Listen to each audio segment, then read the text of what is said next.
Number one. The disaster. Why is everything on fire? Ah, why is everything on fire? The lovely question my players ask me every time I use this opening. It's been my top favorite used opening for, Jesus, I've been using it for way too many years now. But it's by far my favorite. Because think about it, nothing brings people together more than mutual utter terror, as everything burns around them, and they desperately try to survive as level 1s. The disaster can take so many shapes and forms as well. I mean, you have the basic shipwrecks, you've got the zombie apocalypse, you've got the sudden attack by the enemy.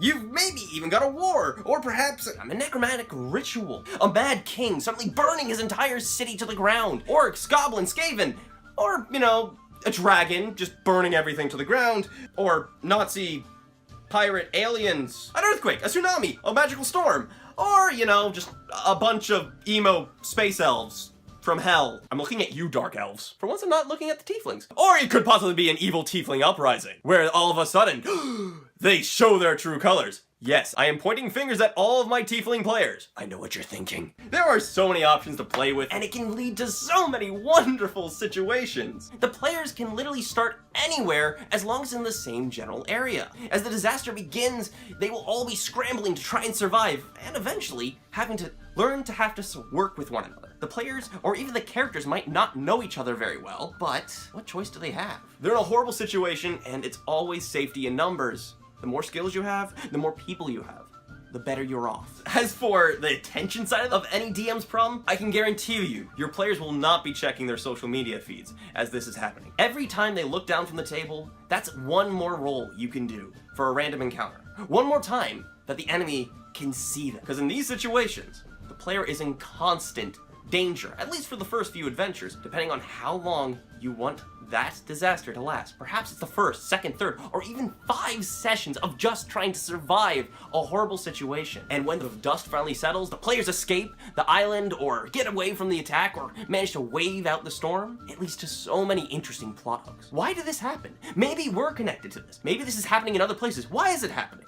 Or worse yet, maybe the disaster is following the players. This can lead to amazing long stories of trying to play cat and mouse, trying to piece together the pieces of this puzzle, and pursuing more and more chaos. However, if you do ever run this, keep in mind, it gets chaotic fast. When players have worked on a character for hours, trying to make intricate backstories, or just to min-max it, they do not want them to die. So when you're narrating how you can see the tower in the distance crumbling, dust moving towards you, about to envelop the entire party, get ready to hear a lot of people screaming, I do this, I do that, I cast this spell. You're going to hear a lot of that, as players are going to be very defensive and trying to survive their best. Also, be ready for the players to go off the rails very quickly, as they're gonna try and do anything and everything they can to survive. So, please, at least have a map of the general area, and perhaps have some form of ideas of characters that they're more than likely going to meet,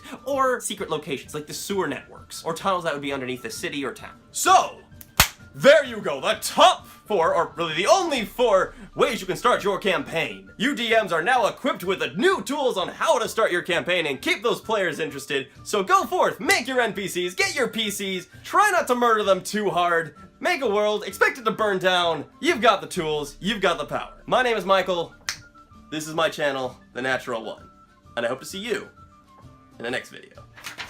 Oh, by the way, please, did I miss anything? And what are some of your amazing openers that you've had for your campaigns to get the players to actually start working together? Or maybe what are some of your biggest mishaps you've had? Please, tell me, I'll be waiting.